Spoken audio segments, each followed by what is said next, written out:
श्रियकान्ताय कल्याणनिधये निधयेतिनाम् श्रीवेङ्कटनिवासाय श्रीनिवासाय मङ्गलम्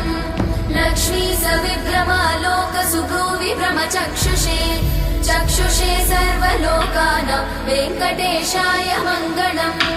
श्रीवेङ्कटाद्रिशृङ्गाग्रमङ्गलाभरणाग्रये मङ्गलानां निवासाय श्रीनिवासाय मङ्गलम् सर्वावयव सौन्दर्य सम्पदा सर्वचेतसां